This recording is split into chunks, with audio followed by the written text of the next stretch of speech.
부을 기대한 분명히 있음을 남쪽에 서쪽에도 이 땅에. 지금까지 사용했던 마이크보다 성능이 너무 좋은 것 같습니다. 제 숨소리까지 다 들리는 것 같아요. 오늘 말씀의 제목을 지금은 기도할 때입니다. 네, 저는 그렇게 정의해 보았습니다. 그 다음에 하나가 더 있었는데 그 말은 제가 아까 쓸 때는 뺐어요. 어떤 거 있냐면 심각합니다 라고 했어요. 지금은 기도해야 할 때입니다. 심각합니다 라고 정해 보았습니다. 그리고 소제목을 또 달았는데요.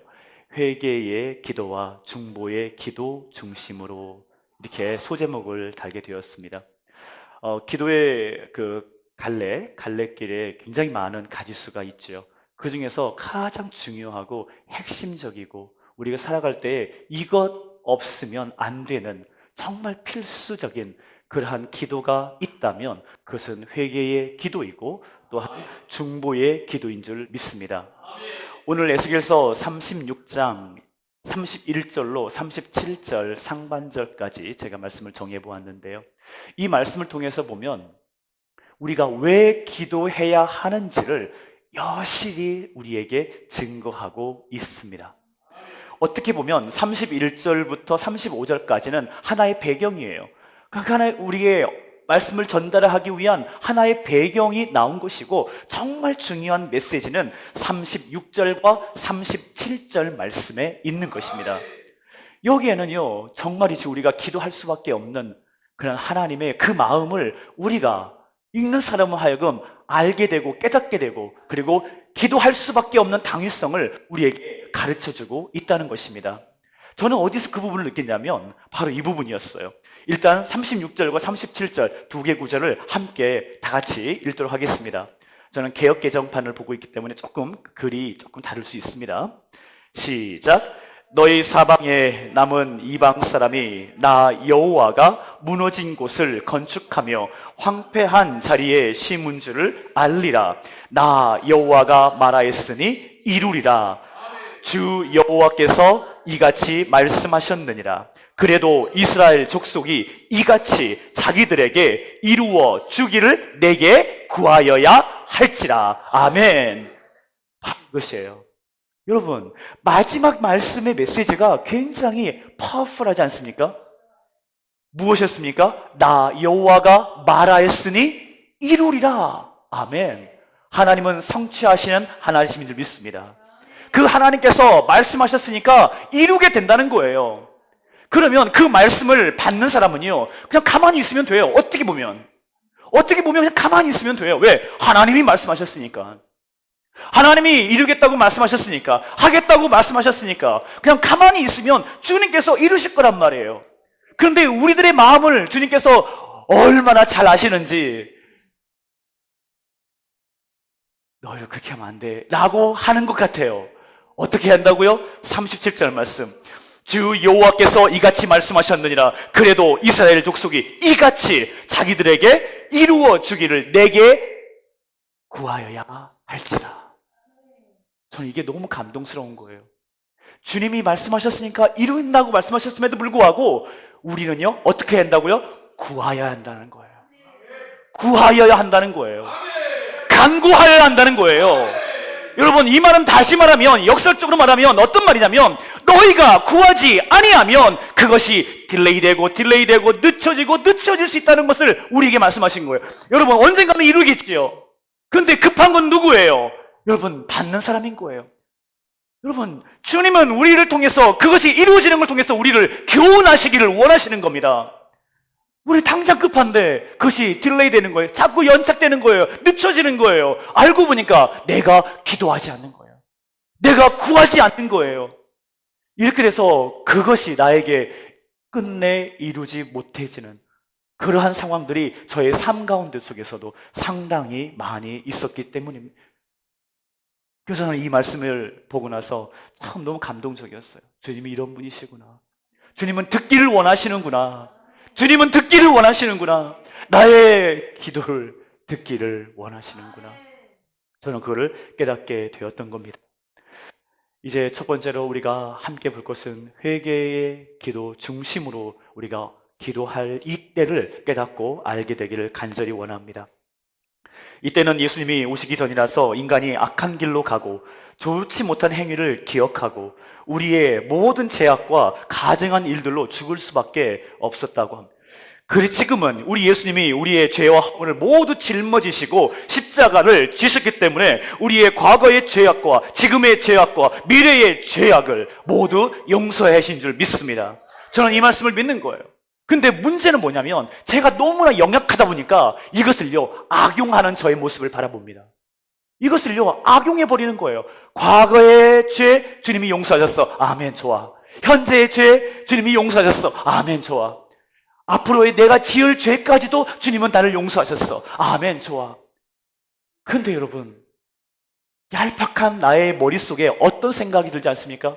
아, 내가 원하는 대로 다 죄를 지어도 주님은 용서하시게끔 되어 있구나. 이렇게 생각하고 있는 거예요. 여러분 오해하지 마십시오. 제가 목회의 길로 들었을 때에는 이것에 대해서 어느 정도 정립이 되어 있지만 그렇지 않았을 때에는 이게 좀 심각했어요. 이게 심각했다 이 말입니다.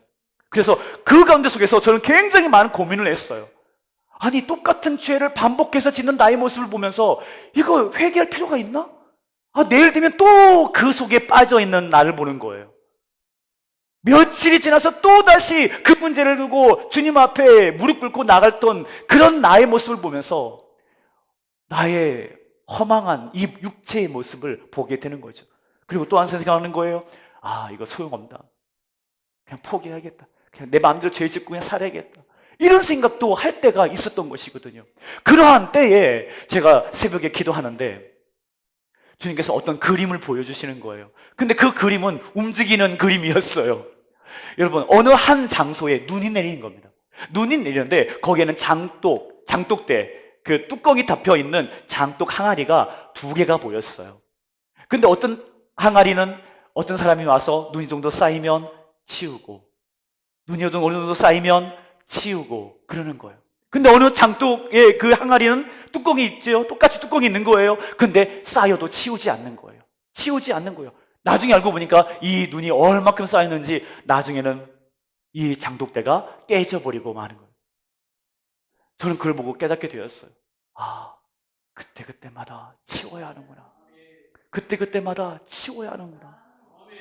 나의 얄팍한 마음을 하나님께서 아시고 그것을요 정립해 주고 질서를 잡아주시는 그 모습을 볼 수 있었기 때문입니다.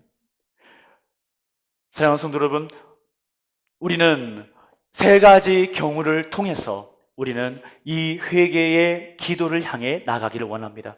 저는 한 인물을 소개합니다. 그 인물은 바로 다윗이에요. 다윗을 여러분께 소개하려고 합니다.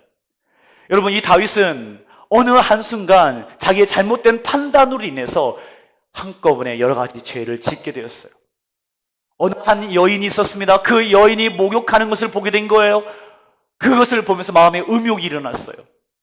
그리고 쫄개를 시켜서 그리고 부사관을 시켜서 그 여인을 데리고 옵니다. 그리고 하룻밤을 보내죠. 다윗은 나중에 얼마나 많은 일들이 그 다윗의 그 왕궁 안에서 일어날지 그것을 미처 깨닫지 못했을 것입니다. 다윗은 위계에 의한 간음죄를 졌고요. 살인 교사죄를 졌어요. 여러분, 우리아의 아내 이 밧세바는 사실 목욕했을 때 그때가 어떤 상황이었습니까? menstruation이 끝났어요. 달거리가 끝났단 말입니다. 그래서 목욕하는 거였단 말입니다. 그렇다면 여러분 어떻게 생각합니까? 우리가 과학적으로 알고 봤을 때 그때 성적인 관계를 맺더라도 임신할 수가 없어요. 달거리가 이제 끝났으니까 그때 관계를 맺더라도 임신할 수가 없는 거예요. 그런데 덜컥 임신이 돼버린 거예요. 그랬을 때 다윗은 머리를 굴리기 시작합니다. 전쟁 중인 우리아를 궁으로 불러들이죠. 그리고 술을 마시게 합니다. 그리고 산의 진미를 맛보게 합니다. 그리고 나서 그 상태로 술에 취한 상태로 집에 들어가 자라고 말을 하죠. 그는 어떤 거였어요? 그렇죠. 자기의 죄를 덮기 위한 하나의 술책이었던 거예요. 그런데 이 우리아는 참으로 그 소문을 들었는지 아니면 안 들었는지는 알 수는 없지만 지금 전쟁통인데 나 혼자 편하자고 집에 들어가서 아내와 함께 잠을 잘 수가 없습니다 라고 하면서 병사들과 함께 야영을 하는 거예요. 누구의 마음은 타들어갑니까? 다윗의 마음은 타들어갑니다. 시커멓게 타들어가요. 계획대로 되지 않았어요. 아니 들어가 자야 하는데 안 자는 거예요. 이제 또 두 번째 계획을 세웁니다. 이제 안 되겠다. 안 되겠다. 싹을 잘라버리자. 없애버려야겠다. 여러분, 죄악은요 성장합니다. 죄를 마음에 품는 순간 그 죄는요 살아있기 때문에 커가요. 커갑니다. 그래서 주님은 그 죄를 그때마다 다스리기를 원하시고 계시는 거예요. 사랑하는 성도 여러분, 그래서 어떻게 했습니까? 전쟁 중에 그를 선두에 서게 해요. 물론 장교들은 선두에 서야죠. 쫄개들 먼저 가게 하고 자기는 뒤에 빠져서 돌교가 앞으로 이럴 수 없는 거예요. 자기가 앞서 가야죠. 사실은 앞서 가면서 돌교가 앞으로 해야 쫄개들이 나를 보면서 쫓아오는 겁니다. 이게 장수예요. 이게 장수의 본질인 것이에요. 그런데 어떻게 했습니까? 가다가 다들 후퇴하는 거예요. 누구만 앞으로 가요? 우리야만 앞으로 가고 있는 거예요. 그는 전진밖에 몰랐어요.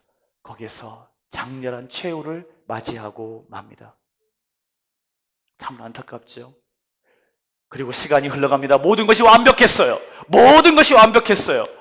이제 우리아의 아내도 밧세바도 이제 다윗의 여자가 되어버렸습니다. 그리고 나서 모든 것이 완벽한 범죄로 끝난 줄 알았는데 갑자기 나단 선지자가 찾아옵니다. 면담을 요청합니다. 면담을 요청합니다. 그리고 사무엘하 11장 4절은 그 과정을 통해서 우리에게 12장으로 나아가죠. 사무엘하 12장 1절부터 6절까지 함께 보겠습니다. 함께 말씀을 찾아보겠습니다. 사무엘하 12장 1절로 6절 말씀입니다. 사무엘하 12장 1절로 6절 말씀. 저와 여러분이 번갈아 가면서 말씀을 읽도록 하겠습니다. 찾으시면서 들으시기 바랍니다. 사실 저는 참 우리 목사님께 너무 감사해요. 사실은 저는 요번 집회에 사실은 안 하려고 했었어요. 안 하려고 했었기 때문에 먼저 이렇게 전화를 드리지도 않았고, 근데 갑자기 전화가 오신 거예요. 그래서 이제 송출 얘기를 하시면서 유튜브에 말씀을 하시면서, 그래서 저도 얼떨결에 네, 괜찮습니다 라고 말씀을 드렸어요. 이게 뭡니까? 요번에 쉬려고 했는데 왜냐하면 제가 학교에 제가 출강을 하게 되었거든요. 그래서 이제 낮에 계속 이제 근무를 하고 이제 밤에 운전하고 오기가 좀 어려울 것 같았어요. 이렇게 얄팍한 생각을 했으니까 문제죠. 초등학교입니다. 아산에 있는 천안 바로 옆이죠. 아산 초등학교에서 3학년을 담임하고 있어요. 그래서 참 귀여운 아이들을 담임하고 있는데, 그래서 얄팍한 생각을 가졌더니 단숨에 우리 목사님을 통해서 주님이 너 가서 해, 그 메시지도 들린 거예요. 세상에. 와, 그 말 꼭 하고 싶었어요. 네, 자 보겠습니다. 1절부터 6절까지 저와 여러분이 번갈아 가면서 한번 읽어볼게요. 제가 1절 말씀을 보겠습니다. 여호와께서 나단을 다윗에게 보내시니 그가 다윗에게 가서 그에게 이르되 한 성읍에 두 사람이 있는데 한 사람은 부하고 한 사람은 가난하니 가난한 사람은 아무것도 없고 자기가 사서 기르는 작은 암양 새끼 한 마리뿐이라. 그 암양 새끼는 그와 그의 자식과 함께 자라며 그가 먹는 것을 먹으며 그의 잔으로 마시며 그의 품에 누움으로 그에게는 딸처럼 되었거늘.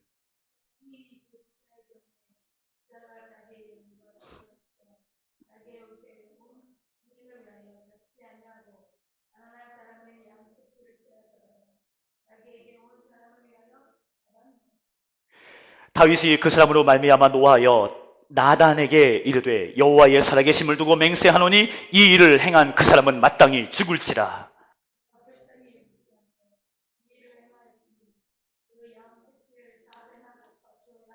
아멘. 그렇습니다.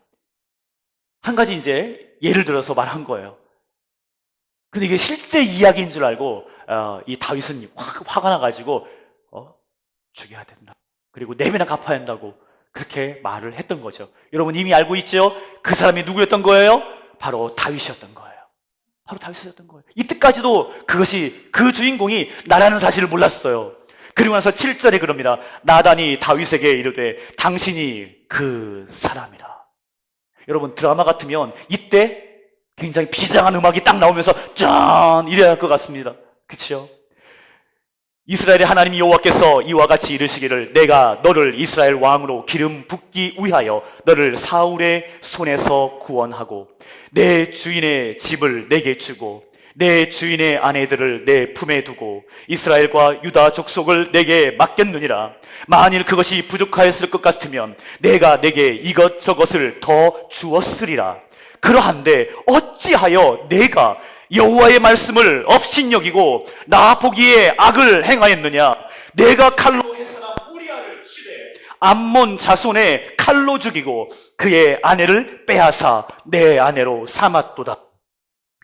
이제 내가 나를 업신여기고 햇사람 우리아의 아내를 빼앗아 내 아내로 삼았은즉 칼이 내 집에서 영원토록 떠나지 아니하리라 하셨고 여호와께서 또 이와 같이 이르시기를 보라 내가 너와 내 집에 재앙을 일으키고 내가 내 눈앞에서 내 아내를 빼앗아 내 이웃들에게 주리니 그 사람들이 내 아내들과 더불어 백주에 동침하리라.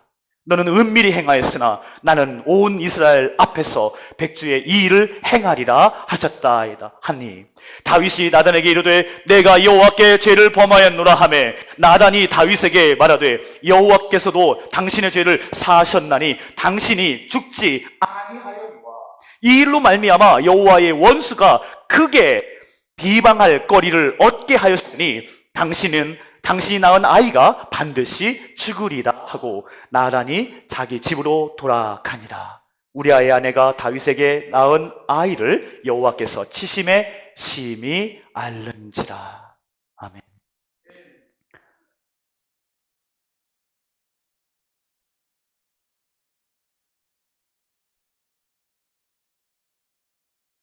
사랑하는 성도 여러분, 다윗의 경우를 통해서 보니까 다윗이 그것을 깨닫고 회개합니다. 참 지혜로운 사람이에요. 그 죄를 내가 인지하였을 때 그때 주님 앞에 무릎을 꿇는 거예요. 이게 바로 지혜로운 자의 모습입니다. 과거의 모습을 보면 저는 그렇게 하지 않았던 것 같아요. 엄청나게 얻어 터졌어요. 그럼에도 불구하고 깨닫지 못하고 다니다가 더 큰 일들을 만나게 되죠. 이따가 조금 소개할 겁니다만 여러분 그때에 다윗이 그 범한 죄를 주님이 사하여 주시죠. 그런데 그것에 대한 대가 지불은 계속 유지가 되는 겁니다. 여러분 이게 문제인 거예요. 여러분 지금 우리가 사는 이 시대도 마찬가지예요. 예수님이 십자가에 달려 돌아갔을 때 나의 모든 죄를 짊어지시고 용서하시고 돌아가셨고 그리고 그것은 지금도 유효한 줄 믿습니다. 그런데 문제가 뭡니까? 주님은 나의 죄를 내가 하나님 앞에 예수님의 이름으로 구할 때 용서해 주시지만 그것에 대한 대가 지불은 있다는 사실이에요. 이것이 만약에 그때나 지금이나 그때는 구약시대고 지금은 신약시대고 성령시대니까 달라졌어 라고 말한다면 하나님은 다른 하나님이에요. 그때 하나님은 또 다르고 지금 또 하나님은 또 달라지게 하는 거예요. 이건 하나님의 이미지와 전혀 맞지 않아요. 왜요? 우리는 고백합니다. 뭐라고 고백합니까? 어제나 오늘이나 동일하신 하나님이시라고. 어제나 오늘이나 동일하신 하나님이시라고. 그 하나님을 우리가 믿고 있는 거예요. 그때는 이렇게, 이때는 이렇게, 그때마다 바뀐다면 그분은 하나님이 아닌 거예요. 사랑하는 성도 여러분, 이건 너무 중요한 겁니다. 그 메시지가 똑같이 우리에게도 적용이 되고 있는 거예요. 여러분 시편 51편 말씀을 보면 여러분 다 아시지요? 이게 바로 다윗의 마음속에서 우러나오는 통회하며 자복하며 회개하는 메시지가 시편 51편이에요. 다 읽기는 좀 그렇지만 조금 보겠습니다. 여러분 한번 찾아보시겠습니까? 한번 이런 상황을 염두에 두고 다윗의 심정으로 시편 51편을 한번 우리가 조금만 보겠습니다. 한번 찾아보시겠습니까? 시편 51편 같이 한번 보겠습니다. 하나님이여 주의 인자를 따라 내게 은혜를 베푸시며 주의 많은 긍휼을 따라 내 죄악을 지워 주소서. 나의 죄악을 맑게 씻으시며 나의 죄를 깨끗이 제하소서. 무릇 나는 내 죄가를 아오니 내 죄가 항상 내 앞에 있나이다.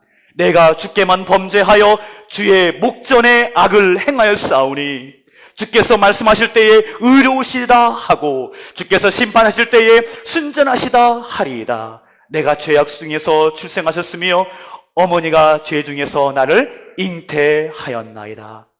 여러분 이렇게 하면서 시편 51편을 눈물로 채웁니다. 참 귀한 고백이죠.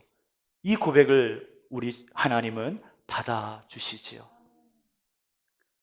여러분 다윗이 이러한 과정을 거쳐서 다듬어지기 시작합니다.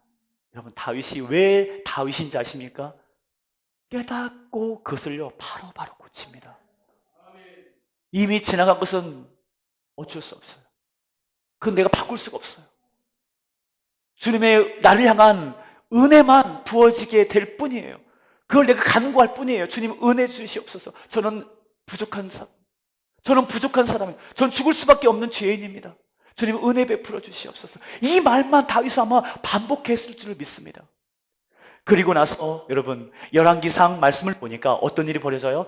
여러분 수넴 여자 아비삭이 등장하죠. 이제는 다윗이 나이가 들었어요. 보면요 이불을 덮어도 따뜻하지 않대요. 얼마나 나이가 들었는지 아시겠죠? 이불을 덮어도 따뜻하지 않고, 그래서 어떻게 해요? 주변에서 의논해서 예쁜 처녀 하나를 방 안으로 들인 거예요. 네, 뭐 이럴 수 있다고 생각합니다. 네네. 왕이고 그리고 너무나 이렇게 기력이 쇠해졌고 또 추위도 잘 타고 하니까 젊은 여자를 들여놓으면 그래도 좀 나을까 해가지고 그렇게 됐던 것이죠. 그런데 여러분 이 처녀가 너무 예쁜 거예요. 근데 마지막 절 보니까 열왕기상 1장 4절 마지막 절 보니까 뭐라고 하시냐면 왕이 잠자리는 같이 하지 아니하였더라. 여러분 아마 다윗이 옛날 과거에 그냥 아마 트라우마로 아마 남았던 것 같습니다. 사랑하는 성도 여러분, 저는 슬픈 마음으로 한 가지 실제 일어난 사건 하나를 소개하려고 합니다. 2003년도에 이 일이 일어났는데요. 제가 두 번째로 소개하는 겁니다. 하나는 첫 번째는 누구였다고요? 다윗. 그렇죠. 그리고 두 번째 제가 그 인물을 소개하는 거예요. 이 사람의 이름은 나오지 않았어요. 누군지 몰라요. 근데 우리나라 전역을 떠들썩하게 했던 한 사람입니다. 저는요, 이 뉴스를 실제로 그때 당시 접했는데 기억이 나요, 지금도. 그 기사를 보면서 충격을 받은 거예요. 충격을 받은 거예요. 혹시 여러분 제가 읽을 때에 여러분에게도 그 마음의 충격이 있을 것 같아서 미리 제가 말씀을 드립니다만 2003년도 12월 19일 금요일 날입니다. 오후 4시경이에요. 한 가정의 가장이 두 아이를 데리고 한강 다리를 찼습니다. 그리고 그 옆에 차를 세우고 두 아이와 함께 그 차에서 내리죠. 한 아이는 5살, 한 아이는 4살입니다. 그 두 아이를 갑자기 번쩍 들더니 한강 다리에서 밑으로 던져버립니다. 한 명씩. 그리고 그는 경찰에 잡혔습니다. 난리가 났어요. 그 장면이 그 한강 다리에도 보면은 CCTV가 다 있거든요. 아마 거기다 아마 다 찍혔을 것 같아요. 아마 방송에는 내보내지 못했겠죠. 수갑에 차여서 이제 기자들에 둘러싸여서 기자들이 이러한 질문을 합니다. 그때 그 기자가 질문하고 답했던 그 내용을 제가 읽을게요. 여러분, 미리 말씀드립니다. 이 사람은요, 자기 스스로 크리스찬이라고 말합니다. 너무 안타까워요. 그 말을 하지 말지. 근데 자기를 합리화하다 보니까 그 말이 툭 나와버린 거예요. 그의 머릿속에는 그 생각이 있었어요. 자, 한번 들어보시겠습니까? 제가 사실 USB를 제가 가져왔는데 여기에 그 기자가 묻고 답하는 장면이 나와 있어요. 근데 이제 좀 하기가 좀 시간이 좀 번거로울 것 같아서 제가 지금 질문과 대답을 한번 들려드립니다. 기자가 묻습니다. 지금 심정이 어때요? 범인이 말합니다. 착잡하고 괴롭습니다. 기자가 묻습니다. 후회 안 해요? 범인이 말합니다. 후회합니다. 기자가 묻습니다. 뭐라고요? 애들 시체 발견된 건 알아요? 범인이 말합니다. 그러니까 아버지죠. 아버지가 말합니다. 어제 들었습니다. 기자가 묻습니다. 어때요? 심정이 괴롭습니다. 기자가 묻습니다. 왜 그랬어요? 범인이 말합니다. 살 방법이 없어서 그랬습니다. 기자가 묻습니다. 이 기자가 너무 화가 나니까 이렇게 말한 거예요. 사실 이렇게 물으면 안 돼요. 너무 흥분해가지고 이 기자가 이렇게 묻는 거예요. 한번 들어보시면 아마 이거 아닌데 라고 생각할 수 있습니다. 왜 같이 안 죽었어요? 네, 왜 같이 안 죽었어요? 그러는 거예요. 그 다음 이 아버지의 말이 가관입니다. 기독교인이라서 자살은 못했습니다. 기자가 묻습니다. 기독교인인데 사람 죽이는 건 괜찮아요? 범인이 아버지가 말합니다. 이거 보세요. 뭐라고 하는지 아십니까? 죄는 씻을 수 있습니다. 틀린 말은 아니에요. 맞잖아요. 맞잖아요. 주님의 십자가가 바로 이것 때문에 간 거 아닙니까? 이것 때문에 짊어지신 거 아닙니까? 그러니까 이 말은 맞죠. 죄는 씻을 수 있어요. 누구 때문에? 예수님 때문에 씻을 수 있단 말입니다. 근데 지금 이 상황이 적절하지 않다 이 말이에요. 기자가 못 들어서 묻는 게 아니에요. 다시 묻습니다. 뭐라고요? 아버지가 말합니다. 한동안 말을 못하다가 그래도 죄송합니다. 기자가 말합니다. 이제 머리가 화가 머리끝까지 올라온 것 같아요. 입 벌리고 말하세요. 딱 그랬어요. 화가 나니까 의미는 아시겠죠? 예, 입이라고 다 같은 입인가요? 이런 의미예요. 아버지가 말합니다. 죄송합니다. 이게 끝이에요. 여기까지가 돼 있는데 제가 사랑하는 여러분들에게 제가 질문하는 겁니다. 왜 이 크리스찬, 자기가 크리스찬이라고 말하고 있는 이 사람이 이런 생각을 하게 되었을까요? 제가 묻고 싶은 거 이거예요. 왜 이런 생각을 갖게 되었을까요? 이 사람이 이단에 빠진 게 아니었어요. 우리가 알고 있는 정통 교단이에요. 거기에 있는 그냥 사람이었단 말입니다. 아니면 사탄이 그에게 뿅 나타나가지고 이런 생각을 심어주었나요? 여러분, 저는 아니라고 봅니다. 이 사람이 들은 이 말은 교회에서, 강단에서, 목사님의 입에서 설교라는 공식적인 시간을 통해서 나왔다고 봅니다. 이 분은 착하게 그 말을 아멘으로 인정하고 받은 것밖에 없어요. 그 말을 믿었다 이 말입니다. 목사님이 말씀하시니까 믿었다 이 말입니다. 죄는 언제든지 살 수 있어요. 그렇지. 그러니까 내가 어떤 죄를 저지르라도 그는 씻길 수 있는 거야. 씻을 수 있는 거야. 상관없어. 가감없이 아이 2명을 바닷속에, 강강물 속에 집어 던진 거예요. 그리고 자기는 자살하면 지옥 간다고 하니까 자살은 못하겠고 자기는 죽지 못한 거죠. 여러분, 이게 문제점이에요. 이건요, 제가 분명히 말합니다. 예수님의 그 십자가를요, 모욕하는 거예요. 예수님의 그 십자가를요, 모욕하는 거예요, 이거는. 그 죄를 사함받기 위해서 살인을 저지르는 건 괜찮단 말입니까? 이거 아니잖아요. 예수 그리스도의 사랑이 과연 이것밖에 안 됩니까? 이렇게 하라고? 그 기자도 크리스찬이 아님에도 불구하고 화가 나서 그렇게 묻고 있는데 우리가 왜 안 믿는 사람들보다 왜 생각이 그 모양 그 꼴이란 말입니까? 여러분, 이 부분은요, 우리가 심각하게 다시 한번 생각해 볼 필요가 있습니다. 사랑하는 여러분, 시편 23편 여러분이 정말 잘 알고 계시는 그 장면 하나 소개합니다. 내가 사망의 음침한 골짜기로 다닐지라도 해를 두려워하지 않는 것은 주께서 나와 함께 하심이라. 주의 지팡이와 막대기가 나를 안위하시나이다. 주께서 내 원수의 목전에서 내게 상을 차려 주시고 기름을 내 머리에 바르셨으니 내 잔이 넘치나이다. 여기서 굉장히 큰 하이라이트가 이거예요. 뭡니까? 주께서 내 원수의 목전에서 상을 차려 주셨다는 거예요. 여러분, 이건 놀라운 겁니다.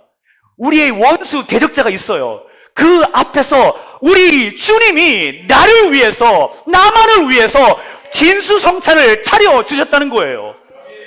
아무도 넘볼 수가 없어요. 그것은 나만을 위한 것이었어요. 그 원수 대적자가요, 어떻게 해보려고 했는데 할 수가 없는 거예요. 마치 보이지 않는 선이 있어가지고 넘어올 수가 없는 거예요. 이것은요, 욥기에서 욥이 고백한 거와 똑같아요. 아니, 욥이 고백이 아니라 사탄이 말한 거와 똑같아요. 울타리가 있다는 거예요. 울타리가 있어서 넘어갈 수가 없다는 거예요. 여러분, 하나님이 우리를 보호하시면 그렇습니다. 하나님이 우리를 보호하시면 그렇다 이 말입니다. 사단이 틈을 못 쓰는 거예요. 손을 못 쓰는 거예요. 그게 바로 여러분과 저희들 믿습니다. 사랑하는 여러분, 주께서 내 원수의 목전에서 내게 상을 차려주시는 거예요. 누구를 위한 상입니까? 누구를 위한 진수성찬입니까? 바로 여러분이에요. 바로 여러분이에요. 바로 여러분이에요. 그는 아무도 넘볼 수 없는 상이에요. 나만을 위해서 차려진 거란 말입니다. 원수가 나를 보고 있습니다. 어떻게 할 수가 없어요. 손발이 묶인 것처럼 발도 떨어지지 않아요. 눈은 이글이글 불타요. 그냥 진짜 한 주먹거리는데 저걸, 이렇게 생각하고 있는 그들의 모습, 그의 모습을 한번 생각해 보십시오. 여러분, 내 앞에 잘 차려진 진수성찬이 있어요. 원수는 나의 목전에서 나를 바라보고 있어요. 감히 대항하지 못하고 그 울타리 안으로 공격할 수가 없었던 거예요. 그런 상황에서 밥을 먹어야긴 하는데 이렇게 한번 시나리오를 한번 만들어 봤어요. 밥을 먹어야 하는데 배는 고픈데 먹긴 해야겠는데 귀찮은 거예요. 귀찮은 거예요. 나 왕이니까. 난 그 말을 다 대접을 받을 만한 자격이 돼. 누구 없나? 보니까 한 사람이 서 있네요. 일로 와봐봐. 손도 까딱하기 싫어. 일로 와봐봐. 거기 숟가락 있지. 요거, 그 앞에, 오기. 떠서 내 입에 넣어줘.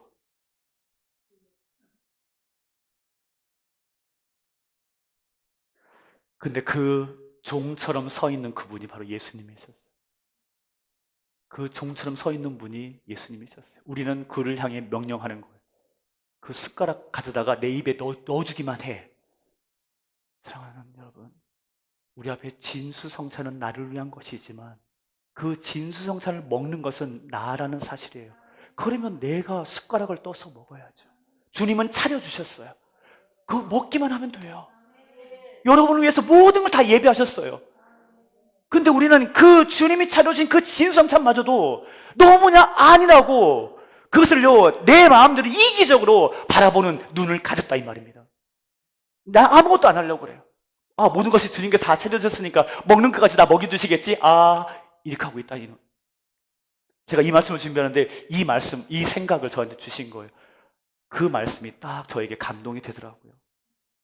사랑하는 성도 여러분, 저는요, 밀양이라는 영화를 오래전에 봤는데 한 4번, 5번 본 것 같아요. 그 전도연 분이 나온 영화인데 기독교인은 다 그 영화 봐야 한다고 믿습니다. 여러분, 그 내용 대충 아시지요? 교도소에서 면회를 한 여자 주인공, 바로 전도연 분인데 그분이 갑자기 망연자실하고 맙니다. 그녀의 생각에는 이 납치범이, 내 아들을 죽인 그 납치범이 교도소에서 많은 고통과 번민 가운데 살 거라고 생각했는데 그 교도소에서 덜컥 예수를 믿어버렸어요. 예수님을 믿어버린 거예요. 그래서 너무나 평안하게 자기와 1대1로 마주합니다. 하나님이 나의 죄를 용서해 주셨어요. 나는 괴로운데, 나는 내 아들 죽은 것 때문에 지금도 괴로운데 이놈은 감옥소에서 예수님을 믿어서 예수님이 나의 죄를 사해 주셨다고 하면서 너무나 평안한 모습으로 살도 디룩디룩 쪄가지고 있는 그 모습에 얼마나 화가 나고 황당스러운지 갑자기 정신이 나가서 밖으로 나옵니다. 정신이 나가버렸어요. 그 충격 때문에. 그리고 이 전도연 이 여자분이 이렇게 말합니다. 뭐라고 하는지 아십니까? 여러분 기억하세요? 내가 용서하지 않았는데 예수님이 뭔데, 하나님이 뭔데 이 사람을 먼저 용서해? 이 사람의 생각에는, 초신자인 이 사람의 생각에는 누가 먼저 용서해야 한다는 거예요. 내가 내 아들이 죽었으니까 나에게 네가 용서를 구해야지. 내가 너를 용서하는 게 먼저인 거 아니야? 근데 너는 하나님으로부터 용서받았다고 그렇게 나한테 말할 수 있어?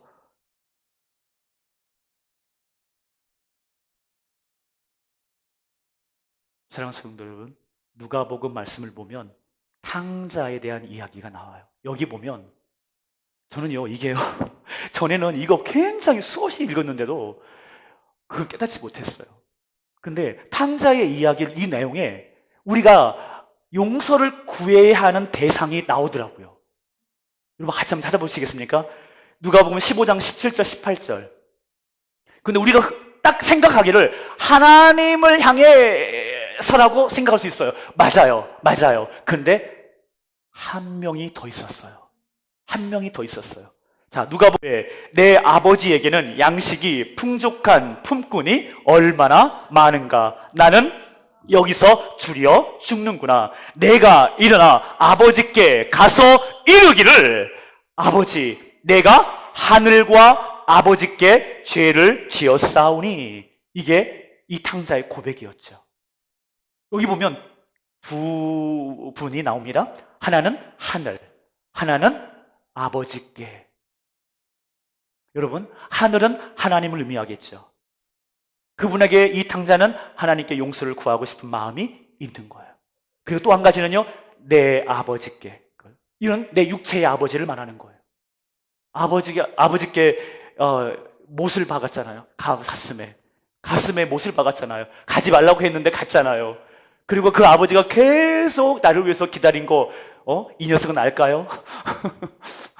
그러니까 여러분, 이 말씀 가운데 보면요, 느낄 수 있는 게 있어요. 뭐냐면, 내가 죄를 지었으면 그것이 나와 하나님과의 문제라면, 여러분, 하나님과 1대1의 문제 가운데 속에서 그 죄를 하나님께 자복하고 토설함으로 말미암아 하나님께 용서를 구할 수 있어요. 그런데 문제는 뭐냐면, 사람이 껴있단 말이에요. 사람에게 내가 죄를 범했어요. 사람에게 내가 어떤 행동을 잘못해가지고 마음에 상처를 주거나 내가 잘못한 것이 예를 들어서 이 사람이 상처를 입었단 말이에요. 나를 쳐다보고 싶지도 않대요. 그렇다면 내가 하나님께 용서를 구하는 것뿐만 아니라 누구에게도 용서를 구해야 돼요? 그렇습니다. 당연합니다. 탕자는 그걸 알고 고백하고 있어요. 하늘과 아버지께 죄를 얻었사오니. 우리는 근데 예수 믿으면 사람은 안 보이나 봐요. 물론 하나님만 우리가 신경 써야죠. 그런데 그 사람은 그 가슴이 시커멓게 타들어가고 멍들러 있는데 그건 전혀 아랑곳하지 않고 하나님께만 용서 구하면 된다고 생각하고 있어요. 아닙니다. 그 분에게도 용서를 구해야 돼요. 진정한 회개는 바로 그것입니다.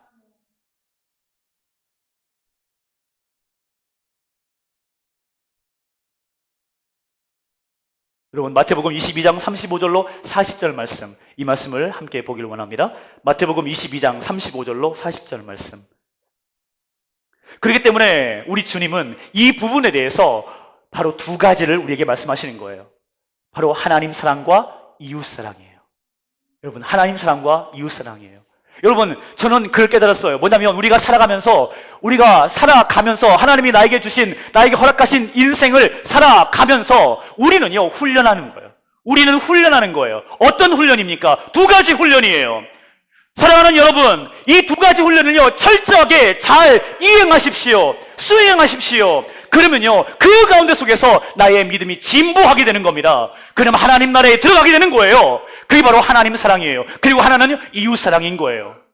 하나님 사랑과 이웃 사랑이에요. 쉽게 십계명도 그렇게 돼 있어요. 십계명도 그걸 우리에게 말하고 있다 이 말입니다. 하나님이고 그리고 이웃에 대해서요. 나 이외에는 모두가 다 이웃이에요. 나의 가족도 나의 이웃이에요. 나는 나니까. 근데 나의 가족에게는 함부로 한단 말이에요. 이거 회개해야 돼요. 사랑하는 여러분, 이거는 1번이고 이거는 2번이고 아닙니다. 주님은 말씀하셨어요. 이와 같으니 하나님 사랑하는 거 그건 1번, 이거 먼저 해야 돼. 그리고 이웃 사랑하는 거 그게 2번이야, 두 번째야, 세컨드야. 이렇게 안 합니다.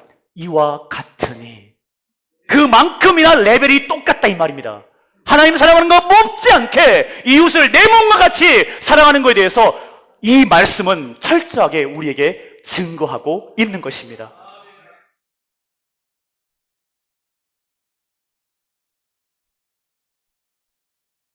여러분, 아브라함이라는 인물이 왜 믿음의 조상이 됐는지 아십니까? 저는요, 그 사건을 통과해서라고 저는 굳게 믿습니다. 왜 하나님한테 잘 찍혔을까 생각을 해보면 그 사건을 통과해서입니다.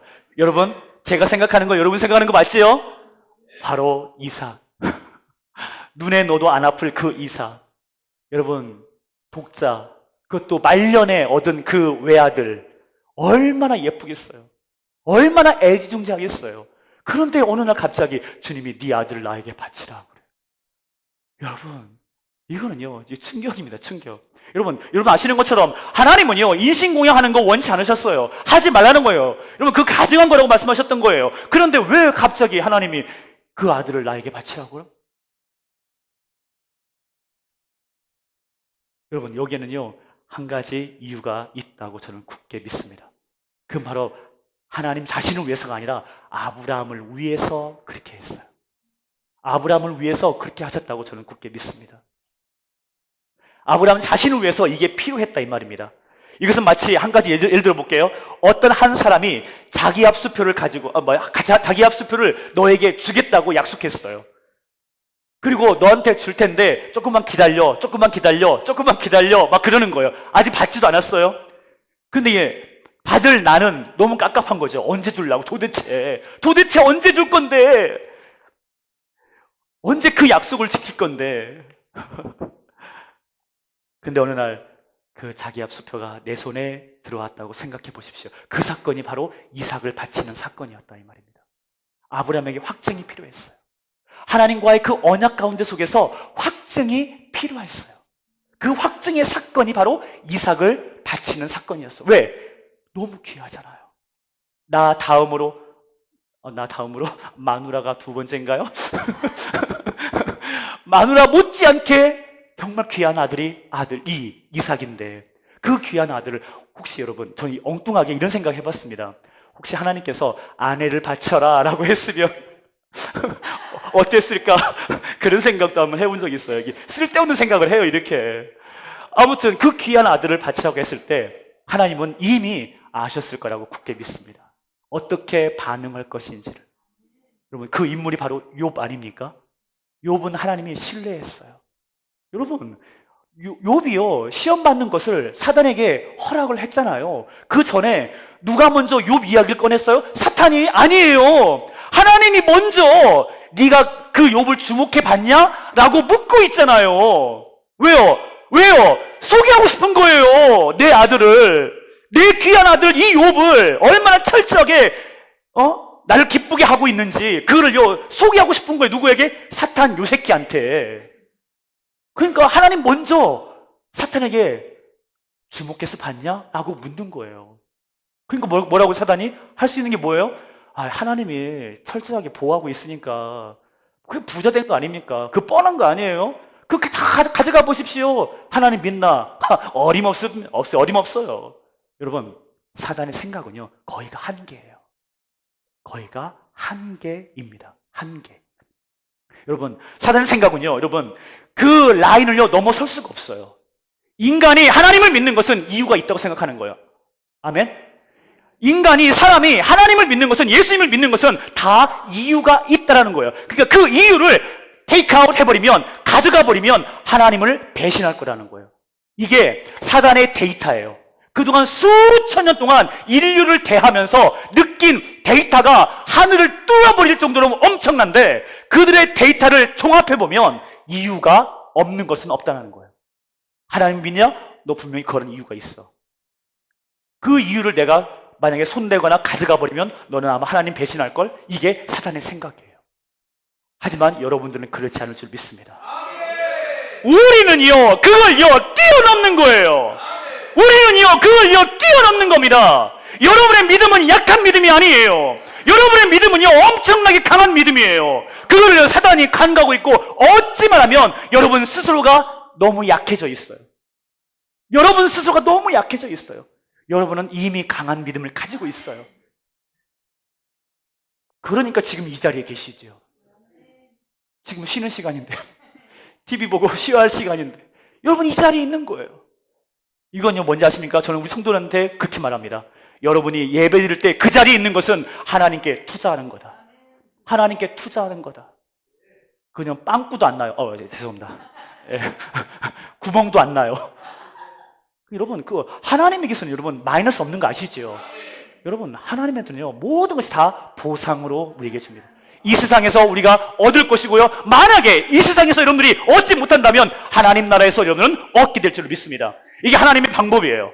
하나님의 방법이에요. 나를 찾을 때는 상 주시는 이심을 믿어야 할지니라. 그가 계신 것과 상 주시는 이심을 믿어야 할지니라. 그게 바로 주님이라는 거예요. 우리 주님은요, 우리에게 막 주고 싶은 거예요. 문제는 뭔지 아십니까? 내가 받을 만한 자격이 안 되는 게 문제예요. 내가 받을 만한 자격이 안 되는 게 문제예요. 그것만 갖춰지면요, 하나님은요, 엄청 부어주십니다. 경험을 안 해봤으니 모르지. 저 같은 경우 그래요. 예. 경험을 안 해봤으니까 모르지.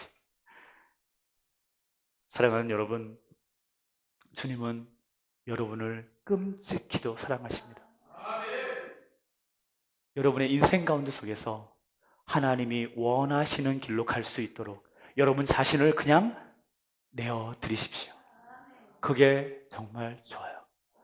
저는 제가 하나님께 간절히 원하는 게 있어요. 나의 신앙생활을 좀 심플하게 하고 싶어요. 단순하게. 그냥 하나님 사랑하라면서 하나님 사랑하고, 기도하라고 하면 또 기도하고, 그냥 복잡하게 생각하는 것이 아니라 그냥 간단하게 그냥 하나님만을 바라보며 살아갈 수 있는, 예수님만을 바라보며 살아갈 수 있는 바로 여러분과 제가 되기를 예수 그리스도의 이름으로 축복합니다.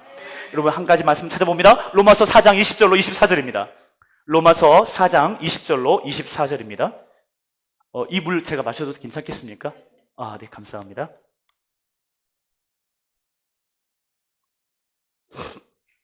로마서 4장 20절로 24절 말씀.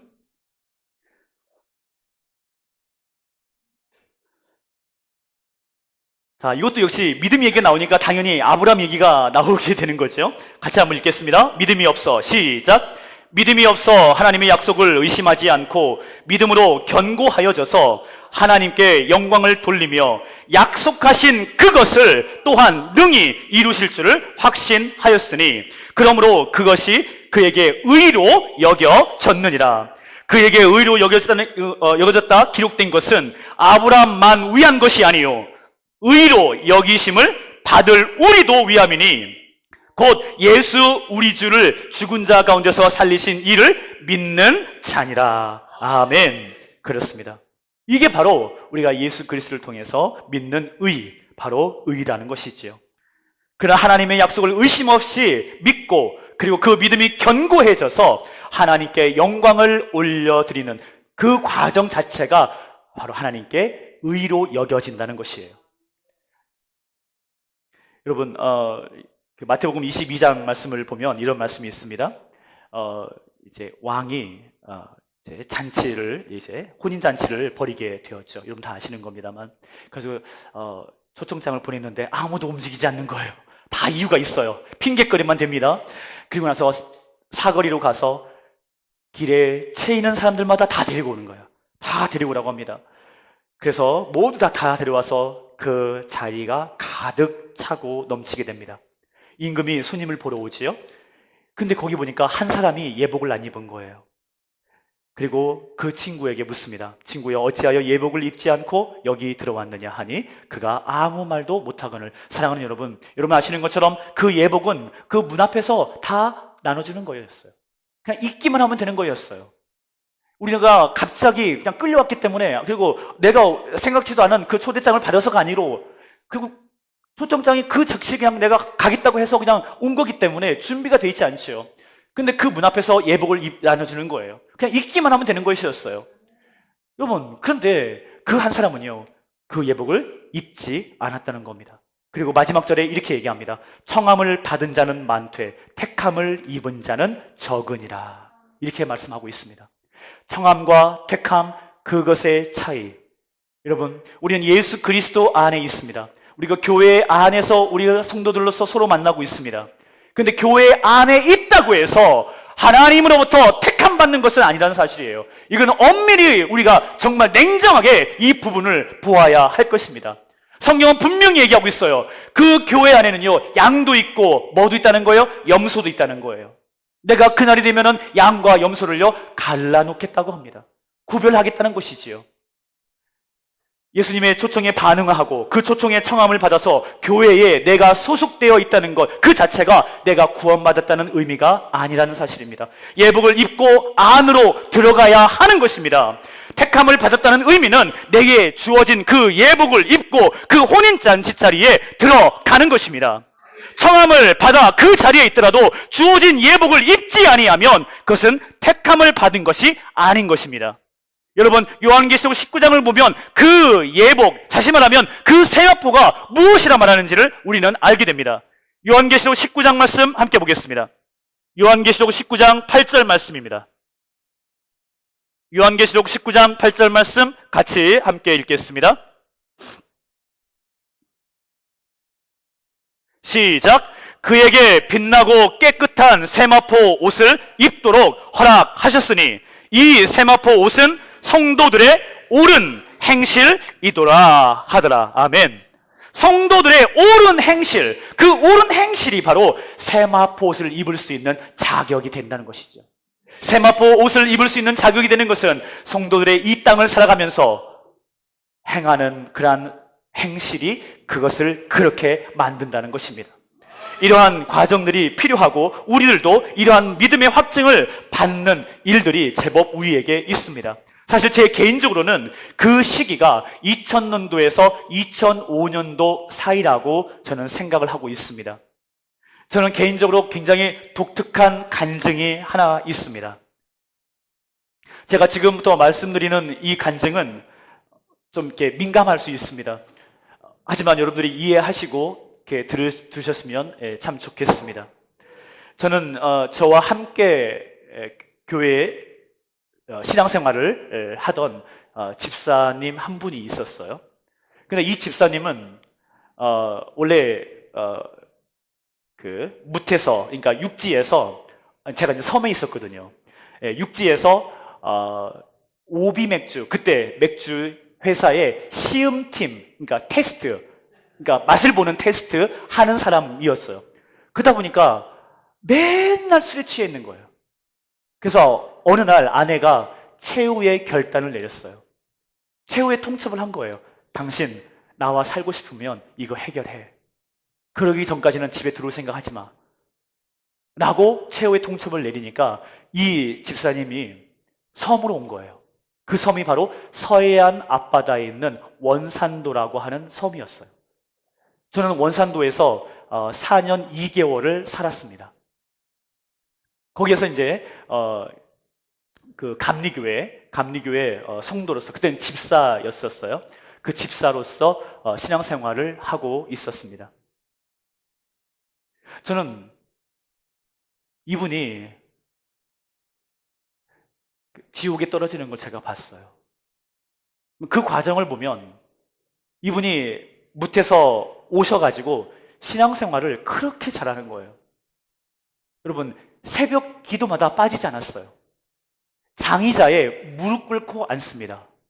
그리고 방언으로 기도합니다. 근데 그 방언이 얼마나 유창하든지 저도 한 방언 하거든요. 그런데 이 집사님은 방언을 언어로 해요. 진짜 어떻게 그렇게 하는지. 무릎 꿇고 발에 쥐도 안 나나 봐요. 무릎 꿇고 큰 목소리로, 저도 진짜 목소리 큰 사람인데 더 큰 목소리로 방언으로 유창하게 기도하는 모습을 보면서 많은 성도들이 참 진짜 대단한 사람 왔다고 그렇게 칭찬할 정도였어요. 근데 이분이 그 내면에 많은 고민이 있었던 거예요. 바로 그 술이야, 술. 술을 끊어야 한다는 압박감에 늘 시달렸던 그러한 상황이었던 거죠. 그리고 교회는 나오면서 목사님이나 성도들 몰래 술을 마셨던 겁니다. 그러니까 어느 날 목사님하고 저하고 그분하고 대천에 나가는 때가 있었어요. 근데 그 여관방에서 함께 잠을 자게 됐는데 이분이 저하고 함께 나가자는 거예요. 나랑 같이 가서 한 잔 하고 오자는 거예요. 저 술 끊었다고. 저 술 끊었다고. 옛날에는 진짜 많이 마셨는데 술 끊었다고 하면서 저는 안 갔어요. 근데 혼자 나가서 여기까지 취해서 온 거예요. 목사님도 깜짝 놀랐죠. 그 모습을 처음 본 거예요. 술에 취한 모습을. 아무튼 그렇게 이제 목사님의 어떤 이분에 대해서 조금씩 이제 알아가게 될 쯤, 이분이 저한테 이상한 말을 하는 거예요. 제가 이제 이 상황은 제가 이제 목사님 교회에서는 제가 설교로 이렇게 하진 않았는데, 그러니까 여러분들 오해하지 말고 들어주시면 좋겠습니다. 그러니까 영적인 어떤 세계가 이게 저 잘 모르겠어요. 참 부끄러운 얘기지만 참 모르겠습니다만 영적인 세계가 실제 우리 실생활에서도 이게 적용이라고 말할까요? 이게 영향력을 준다는 걸 저는 그때 조금 알게 됩니다. 뭐냐면 이분이 잠을 자는데 잠을 못 자는 거예요. 밤마다 귀신에 눌리는 거예요. 근데 문제는 뭔지 아십니까? 귀신이 꿈에서 자기를 문다는 거예요. 물어요. 무는데 깨어나 보면 이 자국이 있는 거예요. 팔에. 또 모르겠어요. 그런 세계가 있는지 진짜 모르겠어요. 성경에는 뭐 그런 말도 없지만 아무튼 참고로 그냥 이해하십시오. 아무튼 그렇게 그런 상황이 멍드는 자국도 있고 긁힌 자국도 있고 아침에 일어나기만 하면 그런 일들이 벌어지게 되는 거죠. 아무튼 그렇게 했는데 어느 날 문제가 되는 바로 그날이 되었어요. 그날은요 아침부터 오후 내내 안개가 낀 날이었어요. 저는요 그래서 그때부터 안개가 낀 날을 되게 싫어합니다. 특히 가을에 아침부터 저녁까지 안개가 낀 날을 되게 싫어합니다. 저희는 트라우마예요. 제가 알고 있는 목사님을 또한 안개가 낀 바로 그러한 상황에서 잃어버렸어요. 근데 이분이 아침부터 술을 마시기 시작합니다. 점심 때는 이제 안개가 하도 끼니까 배가 안 뜰 줄 알았는데 배가 떴어요. 가지고 배가 도착하고 거기에서 목사님 네 분이 내리고 이분이 인사를 하고 목사님은 올라가시고 차에 탔습니다. 근데 사이드 기어를 풀고 발을 뗀 거예요. 가지고 거기가 이제 경사가 진 데를요 이 차가 굴러서 바닷물에 빠져버린 겁니다. 저는 이제 제가 그때는 중학교 교사로 있었는데 사택에 있는데 갑자기 아는 집사님이 전화가 온 거예요. 막 울면서 집사님 큰일 났어요. 지금도 이름은 잊어버렸어요. 하도 오래돼가지고 그 집사님이 죽었어요. 무슨 소리 하고 있는 거예요. 죽다니 엊그저께도 봤는데. 근데 죽었다는 거예요. 그래가지고 막 그냥 저는요 제 동기예요. 그러니까 나이가 똑같아요. 저 68년생이거든요. 그렇게 안 보이죠? 머리숱만 많았어도. 자, 68년생 똑같은 나이이기 때문에 더 제가 애착했던 정말 친한 친구처럼 그렇게 여겼던 바로 그분이신데 갑자기 죽었다고 하니까 얼마나 놀랬겠어요. 차를 운전하면서 사는데 울면서 갔어요. 오히려 제가 사고 날 것 같더라고요. 앞이 안 보여가지고 하도 울어가지고 보니까 그 지점에 도착하니까 하얀 천에 쌓여서 이분이 앞을 바라보고 이렇게 덮여 있는 거예요. 정신이 없었어요. 제가 제 정신이 아닌 것 같았어요. 그 사람을 붙들고 그 집사님 붙들고 엉엉 울었어요. 저는요 그때는요 이 집사님이 자살한 줄 알았어요. 네, 자살한 줄 알았어요. 그래서 주님 이 영혼 데려가시면 안 돼요. 이 영혼 데려가시면 안 돼요. 주님 이 영혼 살려주세요. 이 영혼 살려주세요. 막 그러면서 막 운 거예요. 나중에 알고 보니까 자살한 게 아니고 물에 빠진 거더라고요. 차하고 같이. 이 분을 꺼내고 보니까 손톱에 뻘이 가득한 거예요. 무슨 의미인지 아시겠죠? 빠져나오려고 했는데 문이 안 열리는 거예요. 여러분 그거 아십니까? 수압이 같지 아니하면 문이 안 열려요. 밖에 있는 물이 안으로 들어와서 가득 차야만 그제서 문이 열리는 거예요. 그 이분이 빠져나오려고 하다가 못 빠져나오고 익사를 한 거죠. 가지고 이제 마음을 이제 진정시키고 이제 차를 타고 오면서 그때까지만 하더라도 이분이 자살한 줄 알았으니까 조금 며칠 지나서 이분이 그런 상황이었다는 걸 알게 되었죠. 주님, 이 영혼 어디 갔습니까? 주님, 이 영혼 어디 갔습니까? 주님 알려주세요. 이 영혼 어디 갔는지 주님 알려주세요. 저는 그렇게 기도하게 된 거예요. 여러분 그 가운데 속에서 주님께서 저에게 성경 구절 한 구절을 저에게 주십니다. 우리 같이 한번 찾아볼까요? 고린도전서 6장이에요. 고린도전서 6장 10절. 저는요 그 성경 구절이 어떤 건지 몰라요. 그러니까 갑자기 저에게 이렇게 생각이 났는데 고린도전서 6장 10절이라는 말이에요. 근데 제가 이제 잊어버릴까봐 고전 60, 고전 60 하면서 이렇게 막 운전해서 얼른 와서 성경책을 찾아보려고 막 그 생각을 하면서 외우면서 집에 도착해서 성경책을 찾아보니까 고린도전서 6장 10절 말씀이더라고요. 여러분 9절과 10절을 같이 봅니다. 고린도전서 6장 9절과 10절. 불의한 자가 시작. 불의한 자가 하나님의 나라를 유업으로 받지 못하는 줄을 알지 못하느냐. 미혹을 받지 말라. 음행하는 자나 우상 숭배하는 자나 간음하는 자나 탐색하는 자나 남색하는 자나 도적이나 탐욕을 부리는 자나 술 취하는 자나 모욕하는 자나 속여 빼앗는 자들은 하나님의 나라를 유업으로 받지 못하느니라. 아멘. 여러분 저는요 이 말씀이 예수 안 믿는 사람들에게 해당하는 줄 알았어요. 근데 여러분 이 말씀은요 예수 믿는데도 불구하고 이렇게 하는 사람들을 말하는 겁니다. 여러분 어떤 성경에는요 믿음을 이렇게 유혹으로 받지 못하는 자의 어떤 명단이 쭉 나오는데 거기에 보면요 여러분 믿지 아니하는 자들과 따로 나옵니다. 이 명단이 똑같이 거의 비슷하게 나와요. 그런데 그 한 부분에 믿지 아니하는 자들과 라고 나옵니다. 그 의미가 뭔지 아십니까? 믿지 아니하는 자들은요 성경 말씀에 의하면 이미 심판을 받았느니라 라고 말씀하고 있습니다. 믿지 않기 때문에 이미 심판을 받았다는 거예요. 근데 그 목록 가운데 그 목록이 쭉 나오는데 믿지 아니하는 자들이 따로 나온단 말입니다. 여러분 그 말 무슨 말인지 아시겠습니까? 여러분 그 목록 가운데 속에서 이렇게 행하는 자들은 내가 예수님을 믿고 있다고 하면서도 그 짓을 하는 사람들이에요. 회개하지 아니하고 그 짓을 똑같이 하는 사람들이에요. 여러분 그런 사람들은 하나님의 나라를 유혹으로 받지 못한다는 것이에요. 저는 이 말씀을 통해서 이분이 아침부터 술을 마셨고 그리고 그 술에 대해서 이분이 해결받지 못했다는 것을 제가 알게 된 거예요. 그래서 그 영혼이 결국에는 구원받지 못했다는 것을 저는 알게 되었던 것이죠. 저는 그래서 이 부분에 대해서 참 조심스럽지만 이렇게 말씀을 전하면서 두 번째 안으로 넘어가겠습니다. 중보의 기도예요. 중보의 기도. 중보의 기도로 구원받은 사람 함께 보도록 하겠습니다. 우리의 중보자이신 분은 바로 예수 그리스도이십니다. 우리의 사람의 유전을 가진 인간은요 결코 중보자가 될 수 없습니다. 사람의 유전을 가지고 있기 때문에 그를 통해서 어떤 것도 죄를 용서할 수 없어요. 하나님과 우리를 연결해 줄 수 없는 겁니다.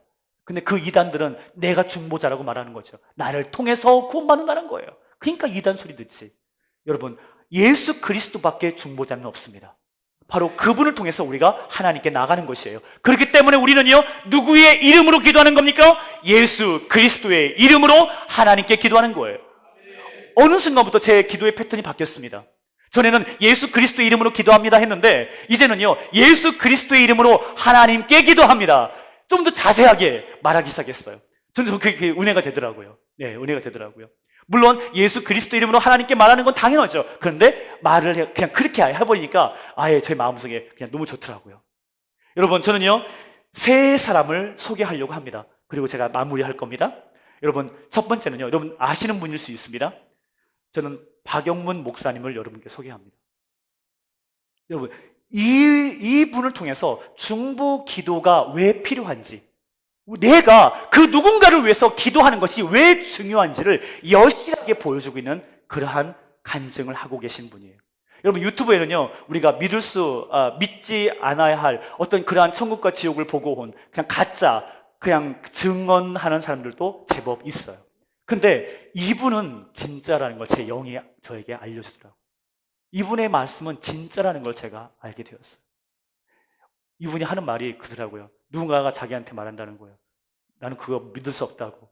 그리고 특히 당신의 아버지가 지옥에서 있다는 거, 지옥에 있는 걸 보고 왔다는데 난 그거 믿을 수 없다고. 그때 이분이 이렇게 말하는 거예요. 어떤 후레 자식이 자기 아버지가 지옥에 있다는 것을 말할 수 있겠는가? 어떤 후레 자식이 그 얘기 하는 거예요.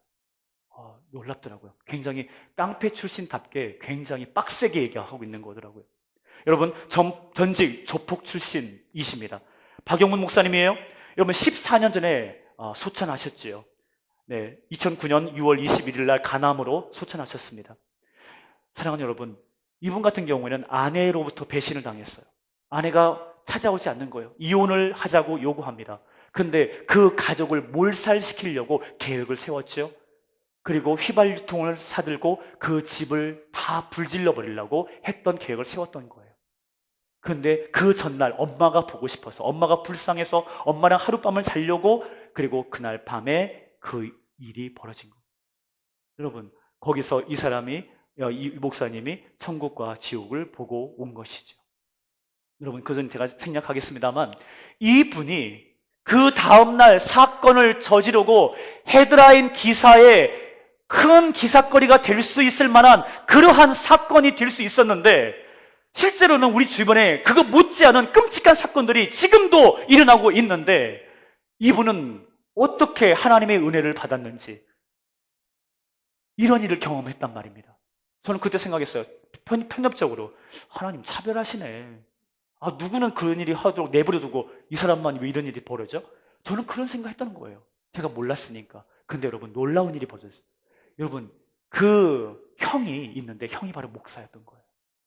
그 형이 이 동생을 위해서 그렇게 수십 년 동안 이 깡패 동생을 위해서 기도했다는 사실을 알게 되었던 겁니다. 저는 깜짝 놀랐어요. 그래서 저는 깨달았죠. 여러분, 중보기도 해야 합니다. 특히 한 영혼을 위한 거라면 그 영혼을 위해서 기도해야 합니다. 누군가는 묻습니다. 목사님, 몇 번 기도했는데 안 되더라고요. 언제까지 기도해야 합니까? 라고 묻습니다. 저는 분명히 얘기합니다. 이루어질 때까지, 성취될 때까지 기도하는 거예요. 그 기도가 응답받을 때까지 기도하는 겁니다. 여러분, 그것입니다. 언제까지 기도하냐고요? 이루어질 때까지 기도하는 겁니다. 그러니까 몇 번 기도해보고 안 이루어지던데요? 너무 해봤는데 이것이 이루어지기 위해서 기도했는데 나한테는 해당이 없던데요? 이렇게 말하지 말라는 거예요. 여러분, 두 번째 소개합니다. 김수용 할아버지예요. 이분은 서울 시립병원에서 혼수 상태에 빠지게 되었고, 그가 실제로 지옥을 보고서 오게 되었습니다. 그리고 오는 사람마다 전도하는 거예요. 근데 이분은 어떤 성경도 모르고 하나님도 모르고 예수님도 몰랐던 분이에요. 그냥 거기서 보고 느낀 대로 그냥 전하는 거예요. 그리고 나서 여러분 놀라지 마십시오. 18일 만에 돌아가셨어요. 그렇게 전도하더니 18일 동안 전도하더니 그 다음에 바로 19일째 소천하시게 된 것이죠. 이분이 여러분 전직 경찰 출신이었어요. 허우대도 좋고 굉장히 키도 크고 그런 분이셨어요. 근데 예수님을 안 믿는 분이에요. 근데 그 가족은 이 아버지를 위해서 그렇게 기도했더라고요. 그래가지고 다시 살아났다고 했을 때, 다시 깨어났다고 했을 때 목사님을 모시고요, 그걸 녹음한 겁니다. 그 카메라로 녹음하고 해서 그것이 지금도 유튜브에 지금도 있어요. 여러분, 한번 이 두 분을 한번 여러분 찾아보시면 굉장히 은혜가 됩니다. 여러분, 마지막 한 분을 소개합니다. 그분은 바로 저희 장인어른이세요. 저희 장인어른이세요. 저희 아버님께서 청년 시절 때 예수님을 믿으셨어요. 그런데 여러분, 교회 안에서 성도들끼리 서로 싸우는 걸 본 거예요. 서로 싸우는 걸 보고서 예수 안 믿겠다고. 그 청년 시절에 그런 경험을 하고 나서 늙으셨을 때까지도 교회를 안 나가는 거예요. 예수님을 안 믿는 거예요. 근데 저희 장모님이 얼마나 그게 한이 됐든지 이 남편을 위해서 새벽마다 남편을 위해서 기도하는 겁니다. 새벽마다 남편을 위해서 5년, 10년, 15년, 20년 이상을 새벽 기도 때마다 남편을 위해서 기도해요. 여러분, 한 영혼 구하는 거 쉬운 일이 아닙니다. 엄청난 기도가 필요해요. 그만큼이나 무슨 말인지 아시겠죠? 사탄도 그 영혼 안 뺏기려고 그렇게 애를 쓴다 이 말입니다. 그러니까 이게요, 싸움, 전쟁터예요, 전쟁터. 바로 여러분도 그렇고 그 중보 기도의 대상자 그분도 마찬가지. 여러분도 사단이 겨누고 있다니까요. 어떻게 하면 걸려 넘어지게 하려고. 여러분, 그 가운데 속에서 우리가 살아남을 수 있는 건 여러분을 위해서 그 누군가가 기도하고 있다는 사실이에요. 지금도 여러분을 위해서 그 누군가가 기도하고 있다는 사실이에요. 그러면요, 여러분 서 있을 수 있어요. 무너지지 않는다니까요. 놀라운 일이죠. 그런데 여러분, 문제가 생겼습니다. 아버님이요, 화장실에서 쓰러지신 거예요.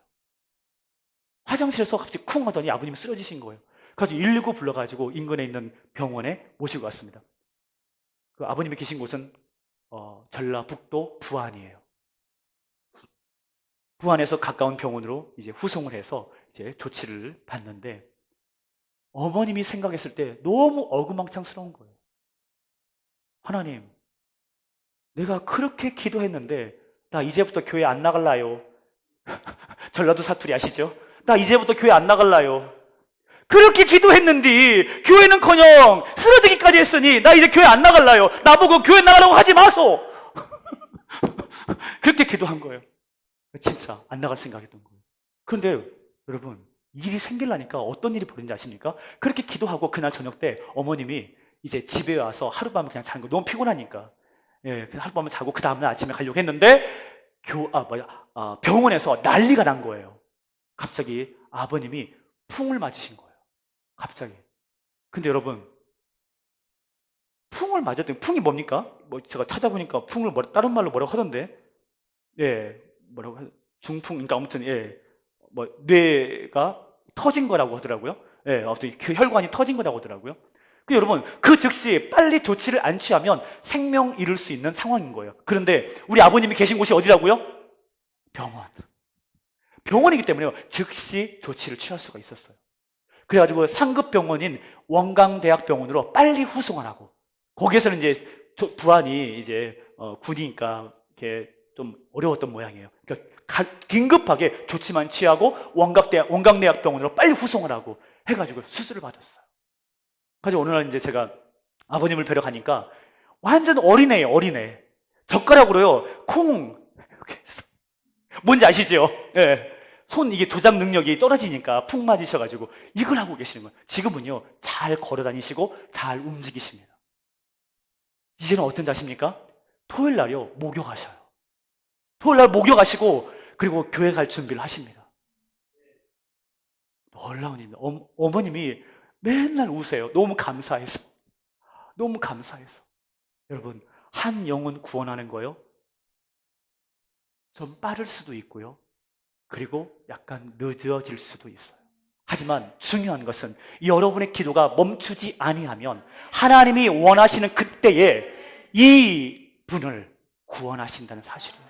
저는 그걸 분명히 깨달았어요. 분명히 깨달았어요. 저는 그래서 깨달았어요. 아, 중보 기도가 이래서 필요하구나.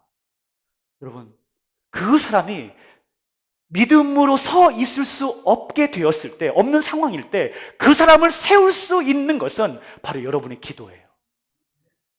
여러분의 기도예요. 그리고 나서 그 사람이 서 있을 때 이제 하나님께서 그 사람을 만지기 시작하죠. 하나님이 그렇게 역사하시더라고요. 너무 감사했어요, 하나님께. 여러분, 지금은 이제 술, 담배 다 끊으셨어요. 이제 주일날이 되면은 아침에 일찍 차량이 오기 전에 30분 이상을 밖에서도 기다리시는 거예요. 그런 아버님이 얼마나 감사한지 모릅니다. 여러분, 예수 그리스도 안에 있으시면, 그 안에 기도하시면 하나님께서 그 타이밍을 정하십니다.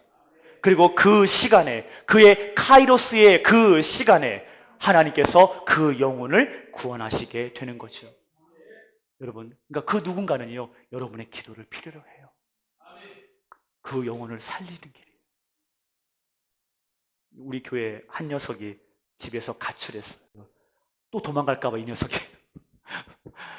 우리가 참 그 영혼을 위한 그냥 저 마음이 가까이 있으니까 또 애틋하더라고요. 그래서 그를 위해서 기도하고 계속 함께 있으면 언제 이제 나갈지 모르겠어요. 이제 집으로 돌아갈지 모르겠는데 그때까지라도 이 친구를 위해서 이렇게 기도하면서 함께 신앙생활을 지금 계속 하고 있는데 지금도 이제 학교도 안 나갔는데 지금 학교는 나가더라고요. 그래서 예배 시간 잘 참석하고 그것만은 너무 감사해요. 어머님은 너무 감사돼요. 도망간 곳이 교회니까. 도망간 곳이 교회니까 그래도 얼마나 이쁜지 모르겠다고 그렇게 말씀을 하시더라고요. 사랑하는 여러분, 저는 참으로 모진 사람이에요. 이제 시간이 많이 지났기 때문에 제가 길게는 할 수가 없습니다만 이제 적어도 10분 정도는 제가 마무리하려고 합니다. 여러분, 저는 감리교단에서 어렸을 때부터 훈련을 받았습니다. 그리고 그때부터 계속 어머니 따라서 훈련을 받았고 그리고 신앙생활을 계속 했지요. 그러니까 어렸을 때 저의 모습은요 굉장히 문제가 심각했어요. 예수 믿는 건지 안 믿는 건지 껍데기만 교회 다니고 있지 알맹이는 안 믿는 사람보다 더 했으니까요. 심지어는 제가 성가대석에서 좋은 사람은 접니다. 목사님 바로 눈앞에 보이는 좋은 사람은 바로 저였어요. 그러니까 수요 예배 참석하는 거 너무너무 싫어가지고 어머님이 교회 가자고 그러면은 어머니 먼저 가세요. 바로 따라갈게요. 하다가 끝날 때쯤 화장실에 들어갑니다.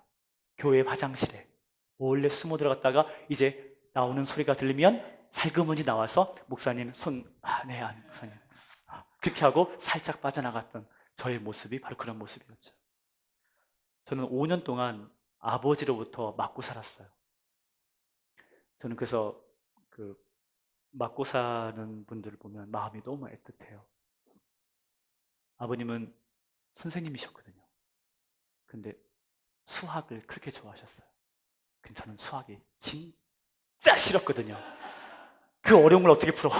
근데 아버지는 그게 너무 재밌는 거예요. 혹시 수학 좋아하세요? 대입해서 그 숫자가 정확하게 나오잖아요. 그러면 그게 너무 재밌다는 거예요. 저는 재밌는 걸 모르겠어요. 아니 학교에서도 배우는 것도 지겨운데 집에 와서 저에게 몇 자 가르친다고. 그때는 과외가 불법이었거든요. 근데 아들이니까 가르치는 거예요. 저는 그게 너무 싫었거든요. 근데 왜 저를 때리십니까? 말로 하시지. 그러니까 여러분 5년 동안요 맞고 지내는데 나중에는요 정신병에 걸리겠더라고요. 그리고요 나중에는요 보복 심리가 올라오는데 내가 힘이 세지면 아버지를 그냥 안 놔두겠다고 생각하는 그 상황까지 가게 됐어요. 온통 마음에는 증오심으로 가득 찼어요. 고2가 되니까 아버지가 저를 부르시더니 대뜸 이런 말씀하세요. 내가 너를 포기했다. 근데 그 말이요 너무 좋았어요. 진짜 너무 좋았어요. 나 이제 살았다. 나 이제 살았다. 이제 대학은 가야 하잖아요. 맨날 그런 상황에서 무슨 공부를 했겠어요. 이제 고3이니까 그때 이제 야간 자율학습 생기고 막 할 때거든요. 근데 이제 공부를 안 했으니까 대학은 가야겠는데 근데 하필이면 그 담탱이가 담임 선생님이 죄송합니다. 담임 선생님이 주일날에도 학교 나와서 공부를 하는 거예요. 아침부터. 근데 저는 그 믿음은 없었지만 그래도 들은 건 있어가지고 예배는 드려야겠다. 예배는 드려야겠다라고 생각했어요. 그래서 담임 선생님을 찾아가서 선생님 저 신학대 가겠습니다. 딱 그런 거예요. 신학대 갈 테니까 예배 드리게 해주세요. 와 저는요 진짜 그 용기가 어디서 나는지 모르겠어요. 저는 그런 사람이 아니에요. 그런 사람이 아니에요. 조용히 왔다가 사라지는 사람이에요. 제가 학교에서도 저를 투명인간으로 알아요 다들. 그런데 제가 그렇게 말을 해버린 거예요. 그러니까 담임 선생님이 딱 오케이 하더라고요. 예. 그러니까 너무 편안하게, 너무 편하게 오후에 와서 하는 척 했어요. 공부 하나도 안 하고 그냥 하는 척 했어요. 신학대 가긴 뭘 가요. 갈 생각도 없었는데 그냥 이제 원서를 써야겠는데 약속은 했으니까 쓰는 흉내는 내야 하잖아요. 그래가지고 협성신학대, 협성대학교, 협성대학교에 원서를 치렀어요. 여러분, 제가 그런 사람이에요. 애들이 그러더라고요. 내가 발가락으로 시험을 치르더라도 합격하겠다. 그렇게 저한테 말했어요. 왜요? 떨어졌어요. 떨어졌어요. 이 감리교단은 신학대 다니는 양성기관이 세 개가 있지 않습니까? 냉천동에 감리교 신학대학, 모건대학교, 그 다음에 협성신학대 이렇거든요. 예. 그랬는데 결국에는 못 갔어요. 한 1년 재수를 합니다. 그때가 바로 1987년도입니다. 굉장히 사회적으로 굉장히 힘들었던 때죠. 그때 제가 1년간 재수하면서 모든 걸 다 접어버렸어요. 나의 길은 그 길이 아니다라고 저는 믿었던 거예요. 왜? 합격시켜야지 그 길이라면. 근데 떨어졌잖아요. 이게 아싸 아니다 하고서 이제 완전히 다른 길로 간 거예요. 그래서 제가 이제 영어교육과에 들어간 거예요. 사범대학 영어교육과에, 전주대학교 영어교육과에 들어갔습니다. 가지고 그 대학 시절은요, 저의 온통 내 마음대로 생활하는 그러한 시절이었어요. 여러분, 그렇게 해가지고 이제 대학에서 졸업을 하게 되니까 너무 상황이 안 좋은 거예요. 집에는요, 5층짜리 주상복합 건물이 있었어요. 예, 그래도 조물주 다음에 우리가 건물주라고 하잖아요. 예, 저희 어머니 아버지가 그런 분이셨어요. 자수성가 하셔가지고 그 건물을 세운 거예요. 근데 거기에 이제 2층, 3층을 제가 학원을 차렸어요. 좋은 걸로 시스템을 딱 차렸어요. 전 돈 하나도 없죠? 전부 다 부모님 호주머니. 다 좋은 걸로. 근데 2년 만에 말아먹습니다. 그리고 나서 서울로 도피했다가 다시 내려왔다가 또 학원을 차렸는데 2년 반 만에 말아먹습니다. 그리고 기도의 제목이 생겼어요. 주님, 저 학교에 가게 해주세요. 교사가 되고 싶어요. 교사가 되고 싶어요. 해가지고서 아는 분을 통해서, 저희 아버지가 선생님이셨으니까 아는 분 통해서 사립학교에 들어갔어요. 근데 문제가 생겼네요. 이분이 학교가 3개가 있었던 거예요. 서천에 2개, 원희중학교, 서험에 하나. 근데 여러분, 사립학교는 붙박이잖아요. 30년 지나도 거기 가면 그 선생님 계셔. 그게 바로 사립학교인데. 근데 의도는 좋았어요. 서천에 있는 그 선생님들 5명을 섬으로 보내고, 섬에 있는 선생님 4명과 저 1명 포함해서 5명을 서천으로 보낸 거예요. 괜찮죠? 의도 좋아요. 예. 그런데 하필이면 전교조 선생님들만 보내는 거예요. 전교조 선생님들만 골라서 섬으로 보내니 그 누가 가만히 있겠습니까? 애들이요, 중학교 여학생들, 여중학교였거든요. 중학교 여학생들이요, 데모하기 시작합니다. 전 있는 그대로 얘기하는 거예요. 이거 이제 인터넷 나가는지 모르겠는데, 우리 그 이사장님 아시면 큰일 났는데. 여러분, 그거 있잖아요. 그 여학생들이 데모하기 시작하는데, 나중에 알고 보니까 전교조 선생님들이 뒤에서 반장을 포섭해가지고 반장들에게 구호 가르치고 데모할 때 부르는 노래 가르치는 거예요. 그 반장은 각 반으로 투입이 돼서 애들에게 가르치는 거예요. 저는 깜짝 놀랐어요. 저도 대학 다닐 때 한 가닥 했거든요. 그랬는데 얘네들이 너무 절도 있게 데모하는 거예요. 이 노래 어떻게 알았지? 나중에 알고 보니까 전교조 스님들이. 그때는 제가 술을 진짜 잘 마셨어요. 그분들이 저하고 회식 자리에서 그렇게 말씀하셨어요. 조금만 기다려. 조금만, 2년만 기다리면 정식으로 공립학교에 가게끔 되어 있다. 딱 그러더라고요. 학생들은 그게 전교조가 말하는 겁니까? 삼교육이 그겁니까? 저는 그거 아니라고 봅니다. 저는 그때 전교조의 실체를 알았던 거예요. 학생들이요, 그리고 나서 2년 반 만에 뿔뿔이 흩어졌어요. 학교 폐교됐습니다. 그 옆에 고등학교 있는데 학생들이 안 가요. 그 여학교를 안 가는 거예요. 자동 폐교. 근데 여러분, 제가 원산도에서 그래서 이사장을 찾아가서 저 좀 살려주세요. 저 원산도에 보내주세요. 해가지고 원산도에 갔는데 거기서 이제 문제가 생기기 시작했죠. 간단하게 요약만 말씀드리겠습니다. 딱 하나만 말씀드릴게요. 제가 신학교 가게 된 그 이유를 하나만 말씀드릴게요. 거기에서요, 많은 일들이 있었어요. 거기에서 많은 일들이 있었어요. 저는 원산도라는 섬을 잊을 수가 없어요. 지금은 다리가 놔져 있지만, 사랑하는 여러분, 저는 거기서 주님을 만났거든요. 주님을 만났어요. 살아계신 하나님을 만났어요. 제가 그 윤석준 목사님 집회에 가서 은혜를 받았고 거기서 방언을 받았거든요. 근데 거기서 강원도의 호산감리교회 권사님 한 분을 만났어요. 그래서 밤새도록 얘기하고 언제 한번 오세요 그러는 거예요. 그래서 그냥 알겠다고 했는데 그 이듬해 겨울에 마음속에 갑자기 거기를 꼭 가고 싶은 거예요. 그 교회를, 그 권사님 만나러. 갑자기요. 꼭 가고 싶은 거예요. 근데 그 전날 강원도와 서울에 폭설이 내려가지고 완전히 이동할 수 없는 상황이 된 거예요. 그럼에도 불구하고 난 꼭 가고 싶은 거예요. 그분에게 전화해가지고 국도라도 좋으니까 갈 수 있는 루트만 알려주십시오. 제가 꼭 가겠습니다. 그래서 거기에 가게 됐어요. 거기서 이제 아파트에서 지내면서 그 다음날 새벽 기도 시간에 참석을 했는데 그 교회 사모님이 예언의 은사를 가지고 있는 분이셨어요. 저는 근데 아무런 준비가 되어 있는 상황이 아니었어요. 미리 말씀드린 거예요. 저는 아무런 준비가 되어 있지 않았어요. 저는 이미 내 머릿속에서는, 내 마음속에서는 목회는 이미 떠나간 지 한참 전이고, 근데 이 사모님이 갑자기 기도하시다가 제 옆에 오시더니 엉엉 우시는 거예요.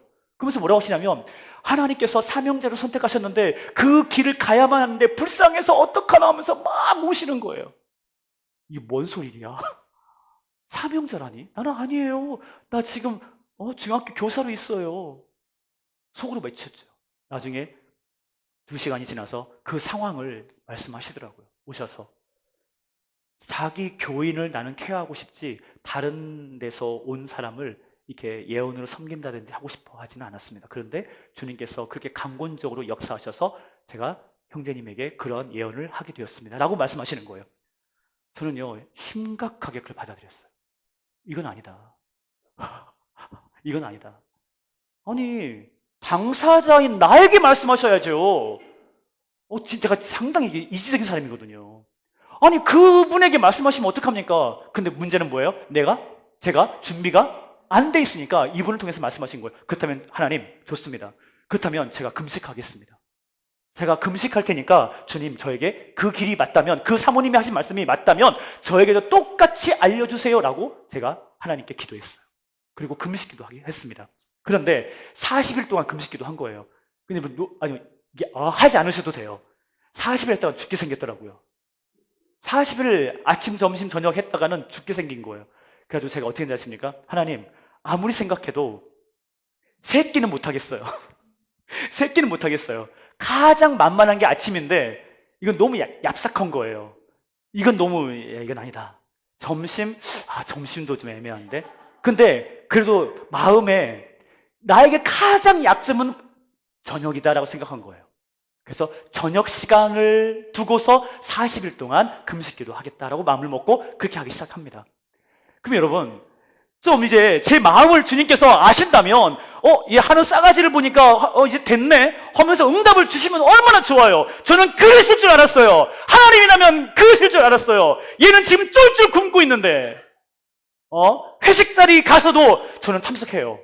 근데 안 먹어요. 그냥 물만 먹어요. 그러면서 스님들이 막 그래요, 저보고. 왜 분위기 깨고 있어? 오지 마! 저 가고 싶은 거예요. 대화하는 게 좋으니까. 노래방이요? 갑니다! 그였고 가요! 그 노래 막 불러요! 그리고 그 다음날 새벽에 또 가는 거예요. 교회에. 그러면 좀 싸가지가 있으니까 좀 응답해 주시면 얼마나 좋아요. 아무런 말씀 안 하신 거예요. 10일이 지나, 20일이 지나, 30일이 지나, 39일이 지나, 40일이 오늘이에요. 설마 오늘은 응답하시겠지. 오늘은 응답하시겠지. 아무런 말씀 안 하시는 거예요. 이게 뭐다냐. 내가 알고 있는 하나님은 이거 아닌데. 많은 간증을 보더라도 마지막 날에 역사하시던데 그래도 본 건 있어가지고. 근데 아닌 거예요. 아무런 방언으로 막 기도했는데도 아무런 응답이 없는 거예요. 똑같아요. 오늘은 아닌가 보다. 그래도 이제 낙심하지 않고 그 다음날까지는 해야 뭔 일이 좀 그래도 혹시 모르니까 하나님이 또 깜빡하실 수 있으니까 하나님이 깜빡하실 수 있으니까 그 다음날까지 하자라고 해서 그 다음날 새벽 기도까지 하기로 하고 딱 갔는데 이제 다들 가시고 목사님이 제일 마지막에 남으셨어요. 근데 목사님도 가시더라고요. 저는 그때 알았어요. 하나님은 은밀한 걸 좋아하시는구나. 다른 사람들이 있을 때는 응답 안 하시는가? 그때 생각이에요. 예, 그때 생각에. 저 지금도 여러분, 제가 어디 있죠? 제가 지갑 속에 그 메시지를 지금도 가지고 있거든요.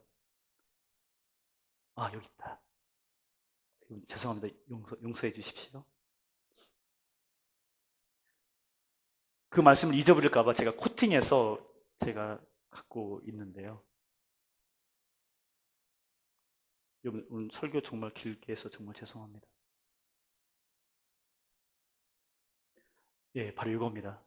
여기 보면 2003년 5월 1일 오전 6시 방언 도중이라고 조그맣게 쓰여 있거든요.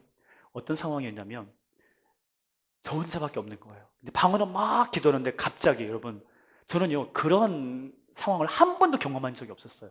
제일 처음에는 제가 미친 줄 알았어요. 미친 줄 알았어요. 뭐라고 말하냐면 갑자기 제 입이 움직이는 거예요.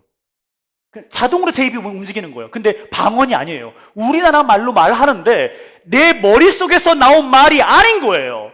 제 입은 움직이는데 머릿속에서 거친 말이 아닌 그냥 말이 쭉 나오는 거예요. 근데 뭐라고 하냐면 이렇게 말합니다. 사랑하는 흑노야. 저보고 하는 말이에요. 사랑하는 흑노야, 내가 널 사랑한다. 그러셨어요. 내가 너의 기도를 모두 들었느니라. 내가 널 도우리라. 내가 진정으로 널 도우리라.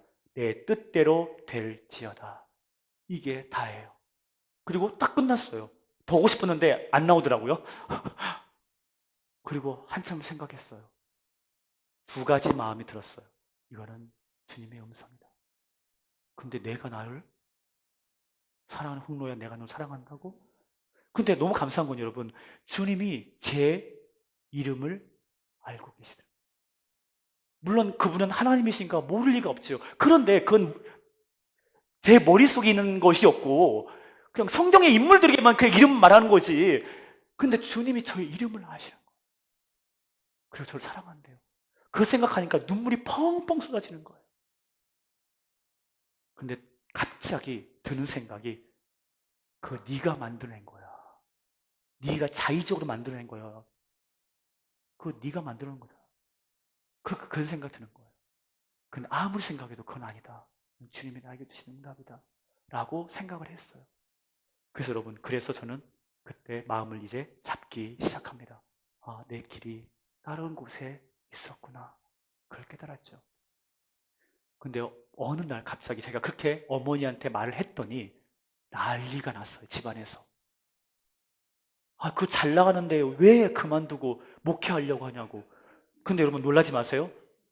저는요, 어머니께서 한 번도 저에게 말씀하지 않은 말씀을 저에게 하시는 거예요. 저는 그래서 되게 화를 냈어요, 어머니한테. 어머니, 그런 말씀을 왜 이제 하십니까? 진작에 하셨어야죠. 뭐라고 하시냐면, 어느 날 꿈을 꾸셨는데, 키 큰 하얀 옷을 입은 분이 나타나서, 네 아들을 나에게 주어라 라고 말을 하셨다는 거예요. 제가 대학 다닐 때. 그때 그 꿈을 꾸셨다는 거예요. 근데 그 의미를 무언지 아셨대요, 어머니께서. 그래가지고 안 된다고, 싫다고, 줄 수 없다고 하면서 엉엉 울었다는 거예요. 그 의미를 아시니까. 그 얼마나 힘든 그림을 아시니까 어머니께서 그렇게 우신 거예요. 그리고 나서 그냥 잊어버렸어요. 그럼 그렇게 해서 흠뻑 백인잎이 젖을 정도로 막 우셨다고 하더라고요. 그리고 지나가 버린 거예요. 그리고 저희가 그런 일이 있다는 것을 어머니께 말씀드리니까 그제서 말씀하시는 거예요. 어머니, 그걸 왜 이제서 말씀하세요? 어머니 너무하시네요. 그렇게 말했습니다. 여러분, 근데 문제가 생겼어요. 요것까지만 얘기할게요. 그렇게 제가 하나님 말씀에 반응을 보였잖아요. 그러면 하나님께서 이제는 좀 모든 걸 좀 이제 좀 잘 되게 하셨어야 하잖아요. 집안이요. 쫄딱 망했어요. 5층짜리 그 주상 복합 건물이 다른 사람의 손에 넘어가게 된 겁니다. 어머니 아버지가 논이 있었어요. 근데 그 논 위로 철로가 논다는 거예요. 하하. 그러니까요, 농협에서 난리가 난 겁니다. 일시상환하라는 거예요. 그 다 빚이었는데. 그러니까 도미노처럼 무너지기 시작하는데요. 나중에는요, 그 건물을 팔아서 빚을 갚았어요. 그러다 보니까 이 건물이 다른 사람의 손에 넘어가게 되더라고요. 제가 언젠가 하고 한번 보니까 2003년 11월 소유권 이전 써 있더라고요. 아까 제가 그 응답받은 게 언제였다고요?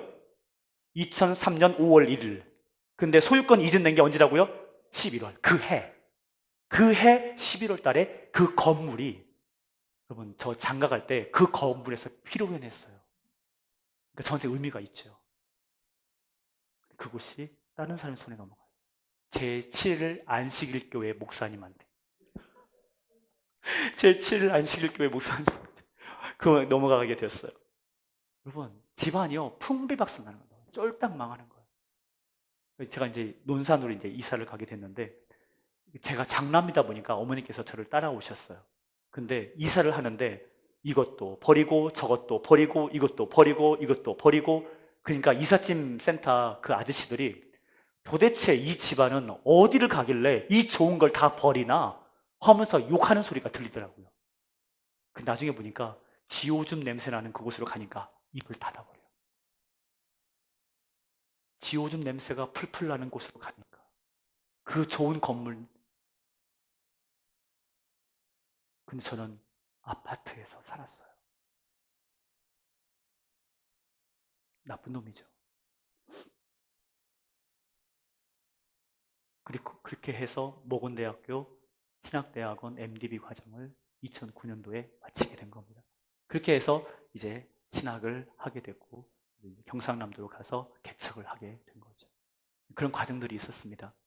사랑하는 성도 여러분, 저의 상황을 보면 저를 위해서 기도하는 분이 계셨다는 걸 알았어요. 저를 위해서. 그게 바로 어머니였던 거예요. 어머니가 새벽 기도 때마다 큰아들을 위해서, 저를 위해서 기도하셨더라고요. 저는 그걸 몰랐어요. 나중에 알고 보니까 어머니께서 저를 위해서 눈물로 기도하는 것을 제가 알게 됐죠. 그래서 오늘 설교 말씀 가운데 속에서 이 짤다막 한 이야기, 전체는 좀 길지만 여러분과 함께 나누면서 참 감사한 것은, 여러분과 제가 하나님의 자녀로서 그 누군가를 세우는데 부르심을 받았다는 거예요. 그 너무나 큰 겁니다. 너무나 큰 거예요. 여러분을 향한 그 열매는 떨어지지 않게 될 줄로 믿습니다. 그 너무 귀한 것이기 때문에. 한 영혼을 구하는 것이 얼마나 귀한 것인지. 사랑하는 여러분, 이 시간에 우리가 함께 기도하기를 원하는데요. 여러분을 위해서 그 누군가가 기도하고 있음을, 이 시간에 기도하고 있음을 믿으시기 바랍니다. 그리고 또한 여러분도 그런 상황 가운데 속에서 빚진 자이기 때문에 여러분도 역시 그 누군가를 위해서 기도하셔야 합니다. 이게 도미노처럼 연결이 되어 있어요. 그러면 그 사람이 세워집니다. 여러분, 우리는 기도의 일꾼입니다. 우리는 기도해야 돼요. 우리는 회개의 기도를 통해서, 중보의 기도함을 통해서 우리는 그 부르심을 실천하며 살아가는 우리 모두가 되기를 간절히 바랍니다. 우리 함께 이렇게 음악을 한번 틀어주시면 좋을 것 같은데, 네. 우리가 이 시간에 주여 한번 외치시고 우리가 함께 큰 목소리 주님 앞에 나가며 기도하기를 원합니다.